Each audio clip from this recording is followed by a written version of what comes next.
Le gouvernement et Emmanuel Macron peuvent-ils effectivement craindre la journée de demain et la mobilisation des Gilets jaunes? Nicolas Demenac. Oui, il peut le craindre. Il peut d'autant plus le craindre qu'on a l'impression depuis d'ailleurs plusieurs semaines, et ça se cristallise maintenant, que tout est de la faute de ce pouvoir d'Emmanuel Macron en particulier, alors que quand même, si on regarde un petit peu en arrière, et Éric Zemmour là me contredira peut-être pas complètement, je veux dire les émotions populaires, je veux dire contre la taille et la gabelle, c'était le XVIIe siècle, et je crois qu'Emmanuel Macron était pas là. Pareil pour le mouvement poujadiste.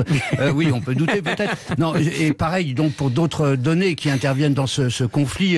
La politique du tout TGV, par exemple. Vous allez voir pourquoi je parle de ça. C'est 1980. Non, parce qu'on dit que ce sont les Français des zones suburbaines qui ont été abandonnés par l'État d'une manière générale. Donc la suppression des petites lignes, etc. Donc tout d'un coup, on a l'impression qu'Emmanuel Macron est responsable de tout ce qui va de travers depuis des années et des années. Alors que pour prendre que cet exemple, le général de Gaulle, dès 1958, disait faut arrêter les mégalopoles parce que ce sont des aspirateurs à population et on désertifie la France. Pardon, là vous êtes en train de nous dire, au-delà de la question des Gilets jaunes, qu'en ce moment on vit à l'heure de l'anticommunisme, l'antimacronisme primaire, systématique. Primaire, secondaire, tertiaire, comme vous voulez, mais en tout cas tout se catalyse, tout se retrouve contre lui.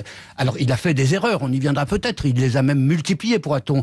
Il a même reconnu qu'il en avait commis. D'ailleurs, c'est un bon mouvement, ce mea culpa. Mais bon, il y a beaucoup de choses qui ne dépendent pas de lui, alors même, et je termine, que au fond, l'essence est devenue le pain d'autrefois. C'est le truc essentiel, et ça, il ne l'a pas compris non plus. Enfin, il n'est pas le seul, ils ne l'ont pas compris tous. Les Gilets jaunes, c'est un vrai danger pour le pouvoir politique. Oui, Nicolas, parce que non, c'est intéressant parce que ça confirme, ça conforte, si vous voulez, l'analyse selon laquelle Emmanuel Macron, contrairement à ses dires, n'est pas l'expression d'un prétendu nouveau monde, mais au contraire l'aboutissement ultime d'un système qui a plusieurs décennies.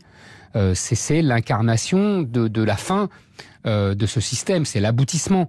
Quel système le système qui, depuis 30 ou 40 ans, fait toujours la même politique. Domenech a trouvé un très bon exemple avec cette histoire de TGV. Je me souviens d'avoir discuté avec le patron de la SNCF qui m'a expliqué que les derniers à avoir mis de l'argent dans les lignes de banlieue, c'était sous Pompidou. Donc, vous voyez, c'est exactement toujours la même politique qui privilégie les métropoles contre tout le reste du territoire. Parce qu'on voit bien derrière, il y a deux choses. Il y a la protestation conjoncturelle, c'est-à-dire le prix de l'essence, et puis il y a ce que ça révèle structurellement. Oui, c'est l'apparition d'une forme de France périphérique. C'est pas l'apparition, ça fait 10 ans que Christophe Guilluy écrit ça, donc c'est pas une apparition. C'est la première fois qu'on la voit apparaître, elle, en termes de manifestation autonome et visiblement Et là, spontanée. c'est exactement ce que j'allais dire. Parce que ça, non mais c'est pas grave, parce que ça prouve que c'est évident, ça devient évident. C'est-à-dire que c'est là, politiquement, socialement, on voit enfin apparaître ce phénomène, cette division entre deux France, qui était un truc de théorie. Guy, lui, l'avait écrit. Moi-même, j'en avais écrit des tartines. Et voilà, c'est des trucs de théorie. Et là, on le voit concrètement dans des gens et dans un mouvement dit social. Est-ce qu'un mouvement de ce type n'est pas beaucoup plus dangereux pour un gouvernement que la Xème grève de la CGT, de Sud, de FO ou de la CFDT? C'est effectivement plus dangereux parce qu'il n'y a pas de réceptacle et il n'y a pas non plus d'alternative politique. Je veux dire, même si on crie à la récupération, ce qui est une vaste blague, il n'y a pas il y a des essais de récupération. Il y a des essais, mais ils n'ont pas les forces pour récupérer quoi que ce soit. Ce qui est d'ailleurs beaucoup plus préoccupant dans ce mouvement, je trouve, du point de vue politique, c'est la jonction entre l'extrême droite et l'extrême gauche. Je veux dire que de trouver les fâchés et les fachos, comme dit Jean-Luc Mélenchon, c'est la première fois que Jean-Luc Mélenchon est dans la rue avec les partisans de Marine Le Pen. Donc là, c'est un mouvement qui est très intéressant. Mais si je peux me permettre de corriger quand même un peu Éric Zemmour, à la marge, évidemment. Juste sur votre dernière assertion, tout atteste pour l'instant qu'il y a une jonction dans la parole des responsables politiques et espèrent peut-être récupérer le mouvement. Mais dans les faits, toutes les enquêtes qui ont été menées sur ce mouvement montrent qu'il n'y a pas d'entrisme, ou il y en a peu, ou qu'il est maîtrisé de l'extrême droite et de l'extrême gauche, qui en revanche les cajole gentiment. Non mais c'est la politique. C'est la politique, ils ne maîtrisent rien du tout, mais ils font semblant d'eux pour certains, et puis ils essayent de courir après. Ils essayent de courir après. On est ce d'accord mouvement là-dessus. qu'il ne faut pas non plus totalement caricaturer comme le fait un peu trop Éric Zemmour et d'autres, à savoir que cette façon d'opposer une France périphérique qui serait une France du peuple des pauvres face à une France des riches qui serait celle des mégalopoles. Il y a des pauvres dans les mégalopoles, nom d'un chien, et il y a des riches dans la France suburbaine. Donc arrêtez ce partage de pseudo-lutte des classes réinventée au bout du jour. Et dernier point, la situation française n'est pas spécifiquement française. Ah, mais évidemment, les mégalopoles, elles existent aussi, aussi bien en Chine que... évidemment. Ah non, mais ça, c'est une évidence. Mais d'ailleurs, on le voit dans toutes les élections. Aux États-Unis, en Angleterre, en Italie, partout, dans tous les pays, il y a évidemment, c'est la mondialisation qui a fabriqué ça, qui a fabriqué des métropoles où rentre tout l'activité économique et des territoires désertifiés où il n'y a plus rien. Et moi, tu remarqueras que je n'ai pas dit pauvre contre riche. Non, mais je n'ai pas dit ça. Je dis France périphérique et métropole. Ce n'est pas la même chose, puisque j'ai expliqué vraiment là, au moins il y a une chose que tu peux pas me reprocher, c'est que j'explique que dans les métropoles, c'est la mondialisation par le haut et par le bas. C'est-à-dire la mondialisation par l'économie, par l'activité économique, et la mondialisation par le bas qui est l'immigration. Et donc ça, c'est les métropoles. Et on voit que la France périphérique, c'est tous les Français qui ont été repoussés vers le loin et qui ne sont pas, pour la première fois, au cœur de l'activité économique. Donc c'est pour ça que je dirais même, j'ai jamais dit, moi, les pauvres et les riches. Je voudrais juste vous faire remarquer une chose qu'on met pas en exergue en ce moment. Demain, on va avoir des automobilistes lambda, mais avec des gilets jaunes, qui vont bloquer d'autres automobilistes lambda sans gilets jaunes. Et puis, ça peut recommencer dans 3 jours. Ils nous ont déjà dit qu'ils allaient préparer d'autres journées. Mais pardonnez-moi, si ça se passe comme ça, on va peut-être vers quelque chose qui peut être extrêmement violent et avec des débordements. Il n'y a pas d'encadrement. Normalement, une manif, ça se déclare à la préfecture. Monsieur le préfet met en place, même si après on s'engueule sur les chiffres, l'encadrement nécessaire. Et là, on ne l'aura pas. Oui, c'est ce qu'on appelle une jacquerie.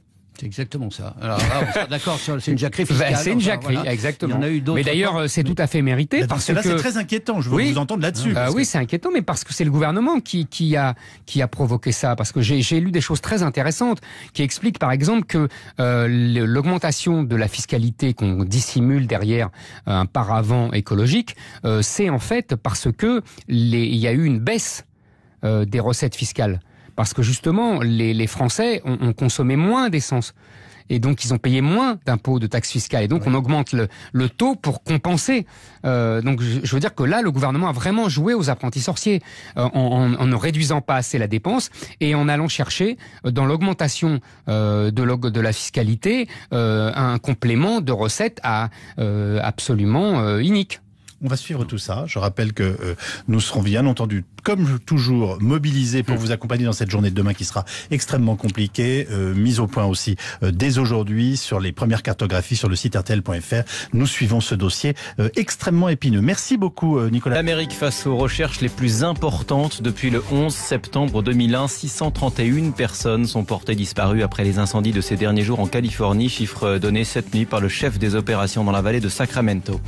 La première réaction sur RTL de l'une des accusatrices de Tariq Ramadan, l'islamologue a obtenu sa libération et il pourrait être libéré dès aujourd'hui. Enda Ayari indique être harcelé depuis l'annonce de la décision hier soir. Quelques minutes après, j'ai commencé à recevoir des messages privés sur les réseaux sociaux, des attaques, j'ai été harcelée, j'ai reçu des appels anonymes, des insultes, enfin ça a duré toute la nuit, c'est m'insulte de menteuse, on me dit que je vais le payer, enfin on me menace, j'ai des menaces, donc je suis plus choquée par ce regard de violence à mon encontre que par sa libération en fait. Un témoignage recueilli par Thomas Proutot. Plusieurs blocages dès hier avant la mobilisation des Gilets jaunes demain. Dans le Béarn notamment, la carte des manifestations est à retrouver sur rtl.fr, actualisée en permanence. Enfin, le football, France-Pays-Bas ce soir. Les Bleus peuvent accéder aux demi-finales de la Ligue des Nations. Coup d'envoi à 20h45. Jérôme Chapuis, notre météo, Marina Géraud. Mais écoutez, peu de changements par rapport à hier. Les brouillards, souvent épais, parfois doublés de nuages bas, sont une nouvelle fois au rendez-vous. Le concerne un petit peu tout le monde. On en a par exemple au Touquet, vers Pontoise, Saint-Nazaire, Saint-Brieuc, Bordeaux, Nîmes, Clermont-Ferrand, Tours et Langres, pour ne citer évidemment que quelques exemples. Alors ça ira mieux sur la moitié est du pays et au sud de la Loire. Exception faite sur les plaines d'Alsace, le Val-de-Saône, le Lyonnais, le long de la Garonne où vous allez garder de la grisaille. Puis on a toujours des entrées maritimes sur le Roussillon qui donnent quelques averses d'ailleurs sur l'est des Pyrénées-Orientales. Là où la grisaille va vraiment résister toute la journée, c'est au nord de la Loire. Donc Bretagne, nord des Pays de la Loire, nord du centre Val-de-Loire, Normandie, jusqu'à l'ouest des régions Île-de-France et jusqu'au Hauts-de-France. Là, ça restera gris avec des températures du coup un petit peu fraîches par endroits, 9 à Mulhouse, 10 à Orléans et Strasbourg, 11 degrés seulement à Lille et Paris, 12 à Lyon sous la grisaille, mais 16 à Clermont-Ferrand, 18 à